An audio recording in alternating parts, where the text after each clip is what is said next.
Vamos lá, alunos. Terminar a aula que iniciamos na terça-feira.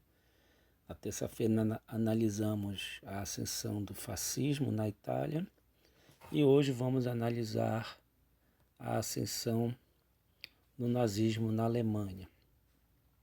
Período entre 1919 a 1933. 1919, primeiro ano pós Primeira Guerra Mundial, e 1933 é o ano em que os nazistas assumem o governo na Alemanha. Esses 14 anos são anos em que a Alemanha está afundada em uma grave crise econômica. Crise econômica essa que tem a ver com a Primeira Guerra Mundial e com os resultados da Primeira Guerra Mundial. A Alemanha, no Tratado de Paz de Versalhes, foi duramente penalizada por ter sido considerada a causadora da guerra. Ela teve que pagar indenizações à França, à Inglaterra, entregar colônias na Ásia para a França e Inglaterra, devolver Alsácia e Lorena à França, territórios esses que a Alemanha havia incorporado ao seu território quando ela se unificou politicamente em 1872. Portanto, a Alemanha desse momento é uma Alemanha em crise econômica que acaba gerando grande instabilidade política também. Tanto que esses 14 anos é o tempo em que o discurso político autoritário vai ganhando corpo e intensidade na Alemanha. E esse discurso político autoritário faz duras críticas à República de Weimar, que é a forma de governo que a Alemanha tem naquele momento. Até então, a Alemanha fora, até o final da Primeira Guerra Mundial, uma monarquia, mas agora, pós Primeira Guerra Mundial, ela se tornou uma república. Então, o discurso político autoritário considera que o governo republicano, liberal, democrata alemão é um governo fraco, incapaz de resolver a crise econômica alemã. Então é dentro desse contexto de crise que nós vamos ver se fundar o Partido Nacional Socialismo dos Trabalhadores Alemães. Em 1920, o Partido Nazista é fundado por Anton Drexler. Tá? Portanto, o regime que vai se fundar na Alemanha em 1933 nós vamos chamar de nazismo, porque é a sigla do Partido Nacional Socialismo dos Trabalhadores Alemães. Em 1921, um dos membros do partido se torna proeminente. Adolf Hitler se torna a principal liderança do partido, e liderança essa que ele vai ter até o final da Primeira Guerra Mundial, quando vai morrer em 1945. Aqui uma foto de Hitler elaborando um discurso, e a qual Hitler vai ser o principal mentor da estética política e simbólica do nazismo. Tanto que um dos principais símbolos do nazismo, que é a suástica, Hitler vai incorporar a partir da leitura de um livro das religiões asiáticas. A suástica ela é um símbolo religioso da religião hinduísta, tá? Da religião hinduísta. E Hitler vai incorporar como símbolo do nazismo. Certo, gente? Nesse sentido, qual o discurso político nazista, né? Em que ele se baseia? Primeiramente, nós temos que entender que é um discurso antidemocrático e, portanto, é autoritário. Sendo autoritário, ele é antiliberal também, tanto que critica o governo alemão, né, a República de Weimar, o governo alemão que é democrata liberal. Fala que A crise econômica alemã tem como base o Tratado de Versalhes. Então, para que a Alemanha supere sua crise, é preciso não respeitar mais o Tratado de Versalhes. Por isso a ideia da superação do Tratado de Versalhes. E, obviamente, se afirma como o único partido político capaz de tirar a Alemanha da crise econômica. Assim como os fascistas na Itália tinham uma milícia paramilitar chamada de Camisas Negras, os nazistas alemães também vão ter uma milícia paramilitar chamada de SA, ou seja, as tropas de assalto ou camisas marrons. Aqui uma parada militar das SA, a qual elas carregam, né, o símbolo do nazismo, a suástica, certo? Esse desfile militar das SA já é por volta da década de 1930.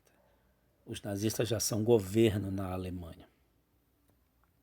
Portanto, os nazistas eles se pretendem como um governo na Alemanha. E a primeira tentativa de conseguir governar a Alemanha veio através de uma tentativa de golpe de Estado. Em 1923, os nazistas tentaram dar um golpe de Estado na Alemanha, golpe esse que não funcionou, não foi para frente, e Hitler foi preso. Hitler fica preso entre 1923 a 1927. E é na cadeia que Hitler vai delinear os princípios fundamentais do nazismo.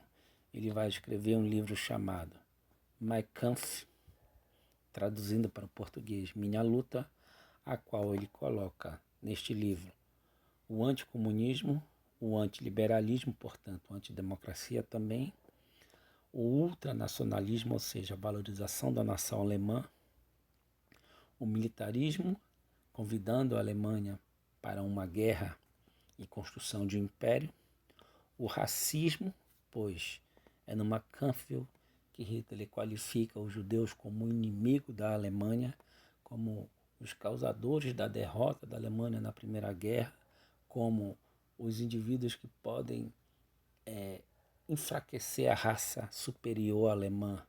Então, é no Mein Kampf que nós vamos ver surgir o antissemitismo nazista. Nesse sentido, o que é que vai dar as condições materiais para os nazistas assumirem o poder na Alemanha? Final da década de 1920 vai ser marcado por uma grande crise econômica gerada pelos Estados Unidos. Em 1929, os Estados Unidos entram numa grande crise econômica arrastando o mundo junto, né? A chamada quebra da Bolsa de Valores de Nova York. Portanto, a Alemanha é duramente atingida por essa crise, certo? E isso vai favorecer o Partido Nazista assumir o poder na Alemanha. Tanto que nós já vamos ver em 1933 o Partido Nazista nas eleições ganhar a maioria das cadeiras no parlamento alemão. Ou seja, em 1932, o Partido Nazista controla o Congresso alemão, controla o poder legislativo, o parlamento alemão. Isso vai obrigar o presidente da Alemanha, Paul von Hindenburg, a convidar Hitler a se tornar primeiro-ministro alemão, ou seja, chanceler alemão. Em 1933, Hitler é nomeado chanceler da República de Weimar. Nós podemos dizer que esse momento é o momento em que a República de Weimar deixa de existir e se inaugura o terceiro Reich alemão, pois os nazistas já estão controlando tanto o poder legislativo, o Congresso, o Parlamento alemão, como o poder executivo, ou seja, a presidência da Alemanha. No ano seguinte, 1934, Hindenburg falece e Hitler assume também a presidência da Alemanha iniciando assim a nazificação da Alemanha, iniciando assim o terceiro Reich alemão. Aqui uma foto em que Hitler está cumprimentando o Hindenburg, certo? Assumindo o cargo de chanceler. Tá, gente? Nesse sentido, nós vamos começar a ver a nazificação da Alemanha, ou seja, o início da perseguição aos opositores do regime, ou seja, socialistas, liberais, democratas. A criação de uma força repressiva secreta chamada Gestapo, que vai perseguir politicamente os opositores do nazismo.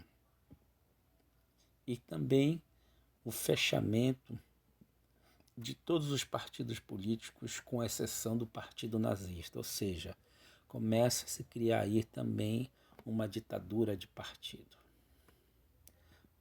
1935, a nazificação da Alemanha já está se completando, porque são editadas as chamadas Leis de Nuremberg. Leis essas que determinavam a segregação racial entre judeus e arianos, ou seja, entre judeus e alemães, né? A dita raça superior para os nazistas, né? A pureza de raça dos arianos estava ameaçada pela inferioridade dos judeus. Portanto, era preciso segregar os judeus. Mas não era apenas os judeus que estavam enquadrados nas leis de Nuremberg. Também outras minorias, como ciganos, homossexuais, deficientes físicos e mentais. Tá? Então, a partir de então, o caráter racista na Alemanha ele se intensifica. Só vai se intensificando, só vai se agudizando. E os judeus vão cada vez mais se tornando hostilizados na Alemanha, como outras minorias também. Tá? Nós analisamos o fascismo italiano e o nazismo alemão. Mas o que esses dois regimes políticos têm em comum e o que eles têm de diferente? Vamos ver primeiramente o que eles têm em comum. Primeiramente, a lógica do partido único, ou seja, uma vez no governo, uma vez assumindo o poder, eles eliminam todos os partidos opositores e, é claro, só fica existindo o partido fascista, no caso da Itália, e o partido nazista, no caso da Alemanha. Uma outra característica comum entre os dois regimes é o culto à personalidade, ou seja, a obediência absoluta a um chefe político. No caso da Itália, a Mussolini, e no caso da Alemanha, a Adolf Hitler. Nacionalismo, a ultravalorização dos valores nacionais. Né? Tanto que os fascistas na Itália se utilizaram de um símbolo do Império Romano para exaltar a nação italiana. E os alemães, né, vão pegar o ideal da raça pura para exaltar a nação alemã. Essa intensificação do discurso nacionalista ele é muito propagado pela propaganda política. Né? Então não é à toa que também a censura e o controle de comunicações é uma característica do nazifascismo. Controlar o sistema de comunicação e censurar o sistema de comunicação. Outra questão importante que os coloca como semelhantes, o corporativismo. A ideia de que os trabalhadores não podem reivindicar. A luta dos trabalhadores por direito faz com que a nação se divida. Então é importante ter o controle sobre os sindicatos dos trabalhadores, a criação dos chamados sindicatos pelegos. O anticomunismo, né? Se eles acham que os trabalhadores não devem reivindicar seus direitos, é claro que eles negam a luta de classe. Né? Para eles, para os nazifascistas, a luta de classe divide a nação. E, obviamente, o expansionismo. A ideia de que essas nações superiores têm o direito de conquistar territórios e utilizá-los para o seu desenvolvimento. Daí a ideia da conquista do espaço vital, né? A teoria do espaço vital, a ideia de que essas nações superiores têm o direito de se desenvolver e, para isso, têm o direito de conquistar outros povos. E o que diferencia o fascismo italiano e o nazismo alemão? O fascismo na Itália deu muita importância ao corporativismo, né, a qual nós analisamos a ideia de que os trabalhadores não devem reivindicar direitos, os sindicatos são controlados pelo Estado, negam a luta de classe.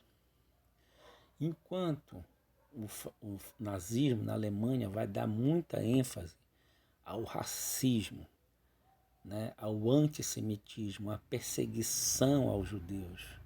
Então vai se disseminar muito isso na sociedade alemã, o preconceito contra os judeus. Tá? Tanto que durante a Segunda Guerra Mundial, né, o Hitler vai implementar uma política de extermínio sistemático contra os judeus, que nós vamos chamar de holocaustos, ou pelos nazistas chamado de solução final.